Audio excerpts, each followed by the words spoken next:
Alhamdulillah Rabbil Alamin.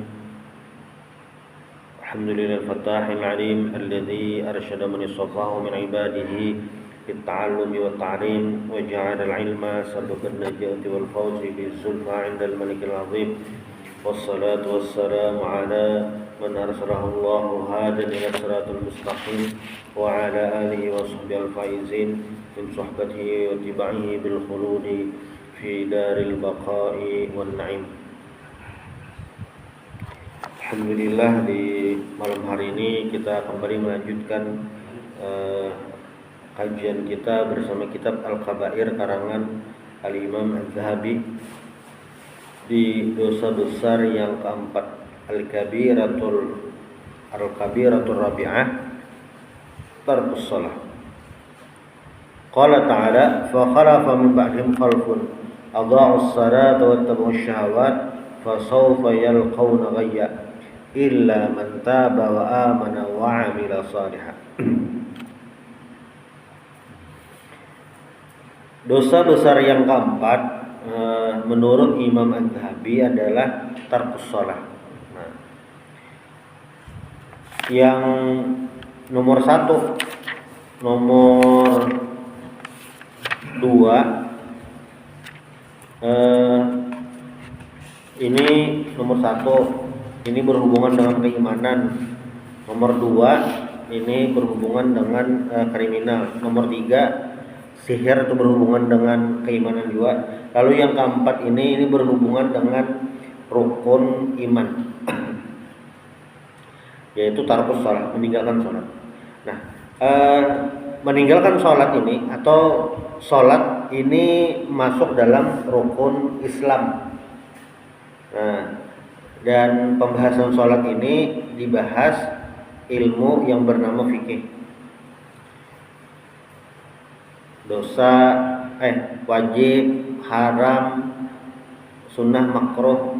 Nah, itu aja yang di kajian sholat. Tetapi ini bisa berubah bahasannya jadi masalah keimanan kalau ada orang yang tarkus shalah, meninggalkan sholat karena menganggap sholat itu tidak wajib. Nah, bila ada yang berkeyakinan kayak itu, keimanannya terancam. Jadi sembahyang ini murni padahal masalah fikih kayak itu. Tapi bilanya ada yang tidak percaya, mempertanyakan kewajiban sholat, nah itu imannya yang jadi terancam. Tarkus shalah. Fa khalafa min ba'dihim, ini di surah Maryam ayat 59 dan ayat 60. Fa khalafa min ba'dihim khalfun adha'us shalah wattaba'us syahwat. Adha'us shalah ini menyanyiakan salat, wattaba'us syahwat dan mengikuti syahwat. Nah, qala Ibnu Abbas radhiyallahu anhuma, ujar Ibnu Abbas, laisa makna adha'uha tarakuha bil kulliyah. Maksud di ayat adha'us shalah, menyanyiakan salat di sini bukan tarakuha bil kulliyah, bukan meninggalkan salat sama sekali atau tidak mengerjakan salat sama sekali. Tetapi adha'us shalah di sini maknanya adalah walakin akharuha an awqatiha. Mereka mengakhirkannya daripada waktu yang sudah disediakan. Lambat-lambat. Wa qala Sa'id bin Musayyib, Imam Tabi'in rahimahullah, jar Imam Sa'id bin Musayyib, huwa alla yusalli adh-dhuhra hatta ya'ti al-'asra wa la yusalli al-'asra illa al-maghrib wa la yusalli al-maghrib illa al-'isya wa la yusalli al-'isya illa al-fajr wa la yusalli al-fajr illa tulu'i syams. Faman mata wa huwa musirrun ala hadhil halah wa lam yatub wa'adahu Allahu baghi wa huwa wadin fi jahannam ba'idun qa'ruhu khabithun ta'mun. Fawailul lil musallin alladzina hum an salatihim sahun. Jar Imam Sa'id bin Musayyib, bilanya ada orang yang linya zuhur, jam asar, pokoknya waktunya keluar waktu tarus, ya sembahyang aja. Tapi waktu sembahyangnya itu sampai keluar waktu. Ini mengerjakan sholat lah, tapi ini mengerjakan sholatnya pas keluar waktu. Bila ada orang yang musirun ala hadhil halah, kayak ini terus, maksudnya selawasanya kayak itu terus gaya sembahyangnya, maka menurut Imam Sa'id, orang yang ini dia melakukan itu tidak taubat, nah maka dapat janji dari Allah bagi itu wadin fi jahannam, suatu lembah di neraka jahanam, ba'idun muqarrub khabisun ta'muh, pokoknya khabisun ta'muh itu rasanya tidak nyaman, ke neraka lah dulu. Jadi kalau ini kita rumuskan, ada dosa tidak mengerjakan sholat, ada dosa melalaikan waktu sholat. Itu berbeda. Sebujurannya kewajiban seorang muslim ini terhadap sholat ini ada beberapa hal kan. Yang pertama mengerjakan sholat. Lalu bilanya sudah mengerjakan sholat, mengerjakannya ini sesuai kriterianya. Nah, sesuai kriterianya ini macam-macam. Satu, waktunya. Lalu waktunya ini yang disinggung. Lalu yang kedua, tata caranya.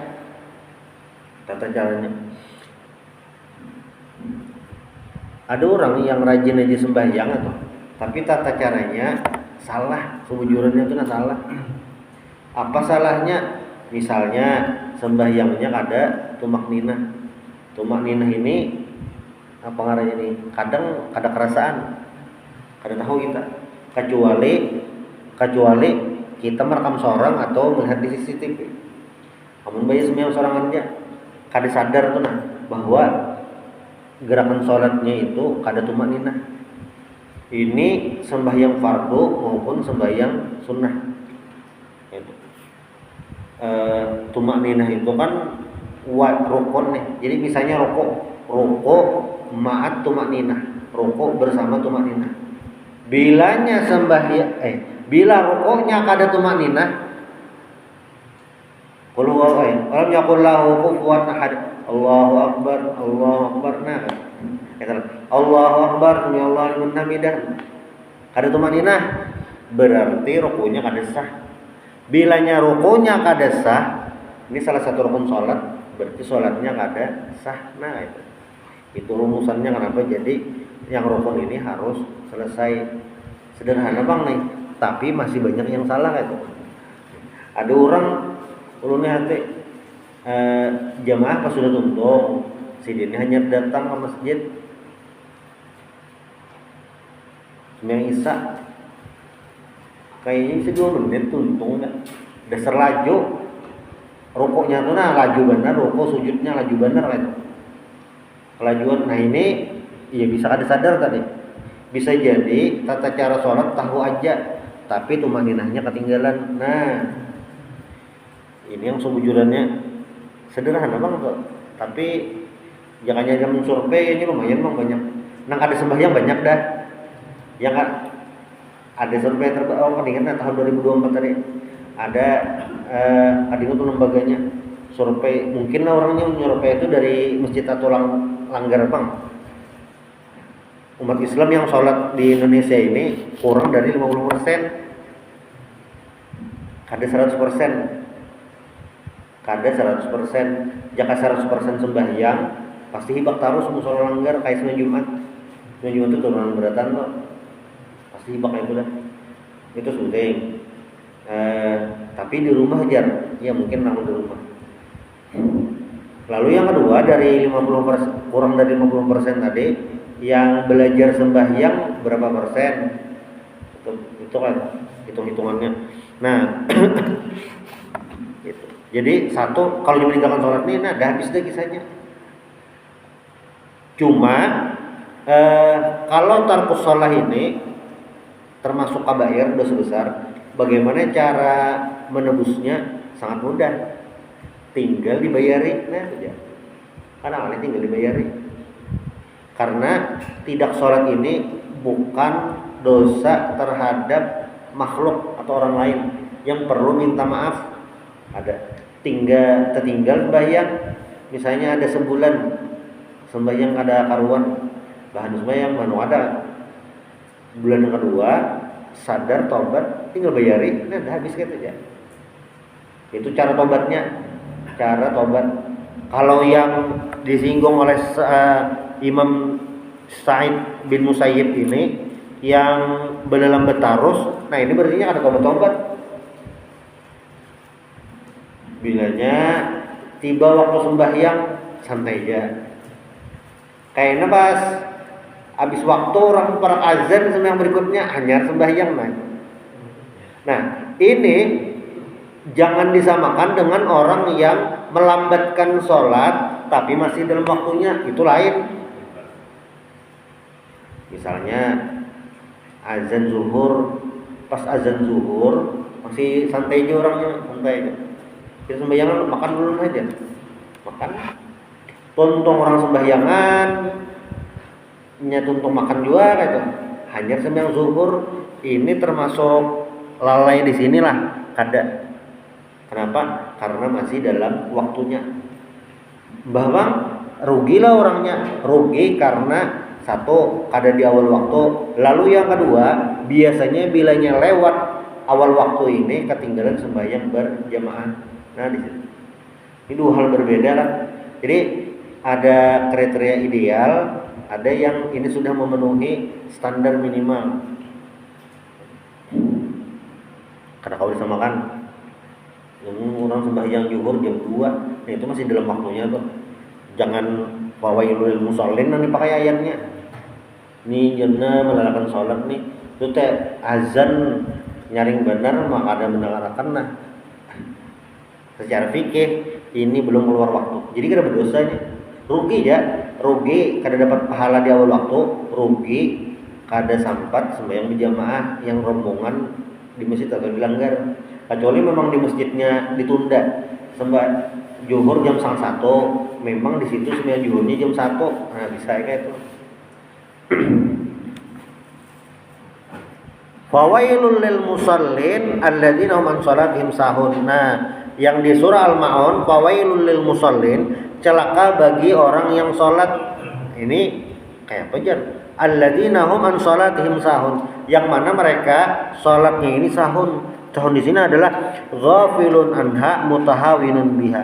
Ghafilun itu lupa, mutahawinun itu meremehkan salat. Nah, lalu Sa'ad bin Abi Waqqas di suatu kesempatan bertanya kepada Rasulullah yang an salatihim sahun, ya Rasulullah, salatihim sahun itu nang kayak bergerang. Jar Nabi, huwa takhirul waqti, yang melambatkan waktunya. Berarti lah misalnya sembahyang subuh itu dari terbit fajar sampai terbit matahari. Nah, bilanya ada orang yang sembahyang subuhnya sengaja sembahyang subuhnya pas terbit matahari. Ini kita terbit matahari jam 6.30 nih, sekitar jam 6.20-an, jam 6.22 lah kalau itu terbit matahari. Jam segitu sembahyang subuh sengaja, nah masuk dalam kategori ayat ini. Kayaknya beda lagi hukumnya lawan orang yang melandau. Amun melandau itu sesekali karena kelandungan entah apa yang digawi, lalu bangun jam 7:30 hanya sembahyang subuh, ini berdosa lah. Bilanya memang teguring kada masuk kategori yang melambatkan sholat nih. Cuma bilanya melandaunya tiap hari, nah itu sudah kan. Jadi ada batasannya, ada hal yang harus dilakukan. Ini ngarannya tarkus shalah.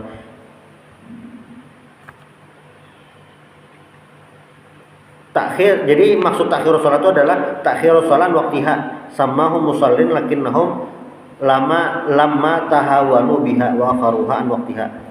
Wa'adahum, Allah Ta'ala menjanjikan mereka biwailin wa huwa syiddatul azab. Wail itu maksudnya adalah syiddatul azab yang pedih. Nah, ada juga yang mengatakan wadin fi jahannam, lembah di neraka.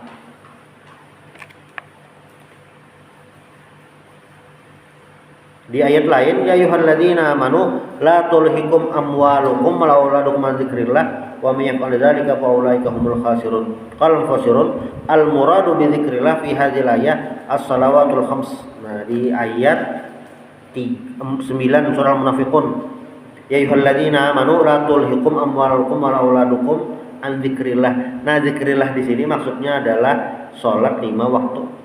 Faman ishtaghala bimalihi fi bay'i wa syarihi wa ma'isyatihi wa dhai'atihi wa auladihi anis shalah fi waqtiha kana minal khasirin. Siapa yang lupa sholat 5 waktu, melalaikan sholat 5 waktu karena faktor harta, pekerjaan, transaksi, nah itu masuk dalam kategori faulaika humul khasirun, orang-orang yang merugi.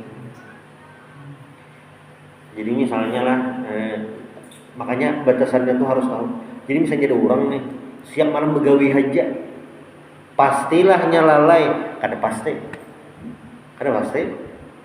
Jangan disambat orang yang 24 jam begawi aja tuh. HP-nya isi nomornya, pokoknya bisnis aja beratan. Pastilah nih termasuk kategori orang lalai. Kada pasti. Lihat jam sembahyangnya. Seharinya 24 jam or bisnis saja di pokoknya dunia benar itu. Amun jam sembahyang subuh sampai jam 12 masih manui barang misalnya,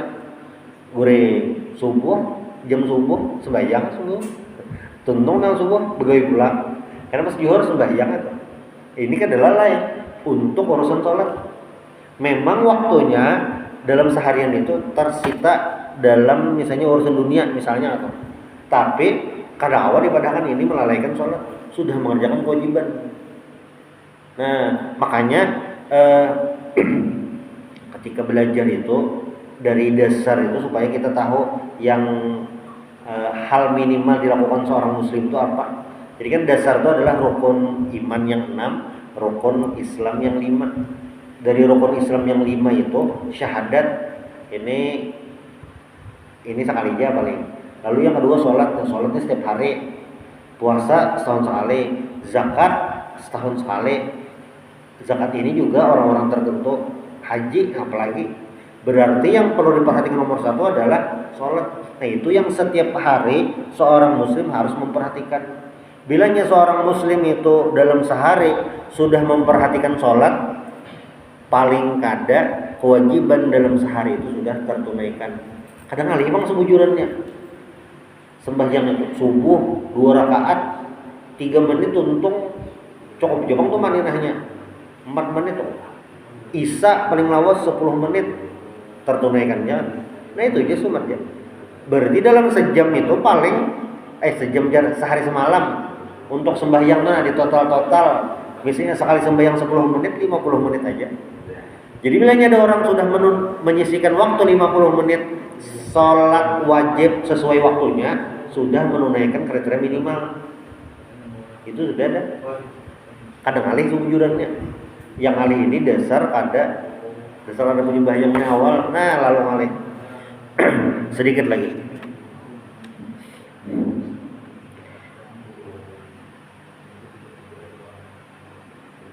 Awwalu qala Nabi sallallahu alaihi wasallam, awwalu ma yuhasabu bil abdu yaumal qiyamah min amalihi as-shalah. Fa in saluhat faqad aflah wa anjah wa in naqasat faqad khaba wa khasira. Jar Nabi, pertama kali dihisab seorang hamba yaumal qiyamah hari kiamat adalah as-shalah, sembahyang. Fa in saluhat, kalau salatnya beres, faqad aflaha wa anjah, maka dia beruntung. Tapi bilanya sembahyangnya kada beres, khaba wa khasira, maka dia akan merugi. Makanya ada sebuah hadis ujar Nabi, muru auladakum bis shalah, suruhlah anak kalian itu salat, wa huwa ibnu sab'in, maksudnya umurnya masih 7 tahun. Jadi mulai harus belajar sembahyang karena ini memang wajib. Jadi kalau di negara kita ini agak unik banget. Sembahyang ini ibadah individu, tapi dalam agama ini menempati posisi paling penting. Cuma hukumnya ada di kita tuh ada undang-undang tentang sembahyang ada. Kalau undang-undang tentang zakat ada, undang-undang tentang perbankan syariah ada gitu. Cuma sembahyang ini ada undang-undangnya. Jadi bilanya ada yang ada sembahyang kan ada sanksinya. Satpol PP menangkap kan ada juga. Kadada kata. Berarti apa? Ini murni kesadaran pribadi. Murni kesadaran pribadi. Kadang orang bayar zakat, nah itu masih ada statistiknya. Bundesnas itu masih ada mendata lagi. Ekonomi suatu daerah ada masih kelihatan namanya. Kalau sembahyang ini dasar kadada. Di akhirat itu karena ada orang-orang yang masalakakum fi saqar. Apa yang membuat kalian sampai ke neraka sakar ini? Lalu mereka menjawab, qalu lam naku minal musallin. Kami tidak sholat. Sederhana aja sholatnya. Tapi ya tadi sampai ke neraka. Mestinya balik. Berarti lah jangan menurang sembahyang terus pastilah ke surga. Ya wallahu alam. Karena apa? Itu rahasia Allah. Bisa jadi orangnya rajin sembahyang cuma menggibah. Nah, kewajiban sudah tertunaikan, cuma pahala habis. Dosa sembahyang kadada karena sudah menggawi, tapi dosa di lain. Itulah kenapa ujar ulama di dunia ini kita apa ngarannya nih harus seimbang antara khauf dan roja. Khauf itu takut terhadap siksaan Allah, roja itu adalah berharap amal ibadah diterima, dosa diampuni. Penempatannya di mana? Nah, khauf itu bilanya anak menggawi dosa, itu khauf dimunculkan. Ada orang misalnya anak mengambil duit, sifat khauf dimunculkan. Dia menyewa ambil kayaknya bentar aja kayak apalah ngalih ke dosa. Itu sudah. Roja ini dimunculkan ketika selesai beribadah. Maksudnya ini kan hari ini hari Jumat 1 Muharram, sembahyang subuh menggawe sesuai waktunya, Jumat sesuai aja, asar sesuai aja, maghrib sesuai aja, isya sesuai aja. Nah yang tuntung sama isya nih, nah roja aja lagi. Mudah-mudahan sembahyang hari ini lima waktu diterima Allah. Nah itu roja. Mudahan diterima, mudahan pahala, mudahan ikhlas. Nah itu. Jangan terpaling itu kayak apa gerak? Anak menggawi dosa, tenang aja Allah Ta'ala maha pengampun. Nah, masalah. Atau lah hak tuntung ibadah sembahyang,